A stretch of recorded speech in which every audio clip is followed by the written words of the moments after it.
नीतीश कुमार जी ने सरकार बनाने के लिए, मुख्यमंत्री पद पर बैठने के लिए न जाने कितने लोगों को धोखा दिया। जयप्रकाश के आंदोलन से नीतीश जी निकले थे, कांग्रेस का विरोध कर राजनीति शुरू किए थे। आज सत्ता पर बैठने के लिए कांग्रेस के साथ हो गए। जेपी की आत्मा के साथ, जेपी के सिद्धांतों के साथ उन्होंने धोखा किया है।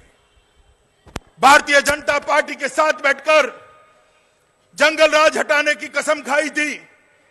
आज मुख्यमंत्री बनने के लिए लालू जी के साथ आ गए और जंगल राज की कल्पना को स्वीकार कर लिया। उन्होंने जनादेश को धोखा किया है।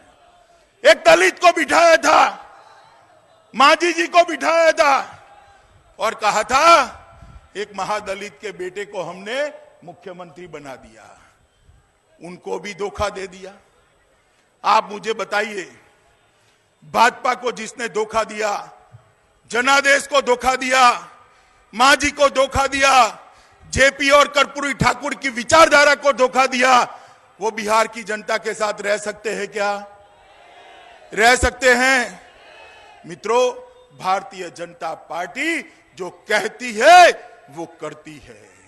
हमने कहा था अगर देश में भारतीय जनता पार्टी की सरकारें बनेगी तो हम गरीबों के लिए काम करेंगे।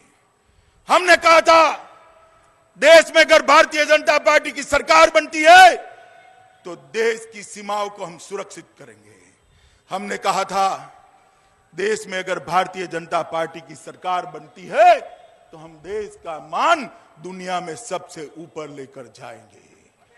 और 15 महीने में नरेंद्र मोदी ने कर दिखाया है। मित्रों, ये कर दिखाया है। 68 साल तक ये यूपीए के लोग कांग्रेस के नेतृत्व में काम करते रहे।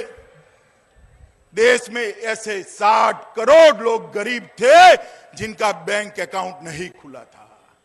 ये भारतीय जनता पार्टी की सरकार ने 1 साल के अंदर वो 15 करोड़ गरीब परिवारों को बैंक अकाउंट खुलाने का काम जन धन योजना के तहत समाप्त कर दिया है।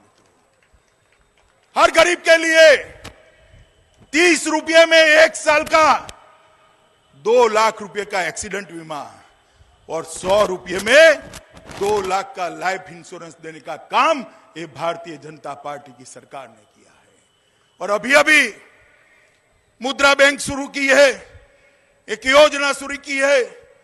इसके तहत हर नेशनलाइज्ड बैंक के अकाउंट पर एक गरीब नाई के बेटे को अगर दुकान निकालनी है और उसको 25,000 रुपया चाहिए, एक गौपालक को छोटी सी डेयरी गांव में करनी है 50,000 रुपया चाहिए, किसी कारपेंटर को, सुथारी काम करने वाले को अपने औजार लाने हैं, शस्त्र लाने हैं, उसको अगर 30,000 रुपया चाहिए तो उसको पहले लोन नहीं मिलता था।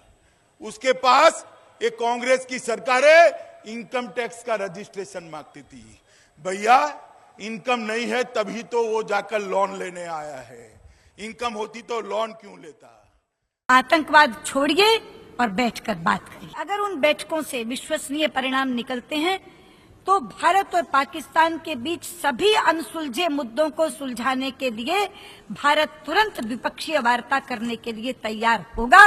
ये मैं यहाँ से घोषणा करती हूँ।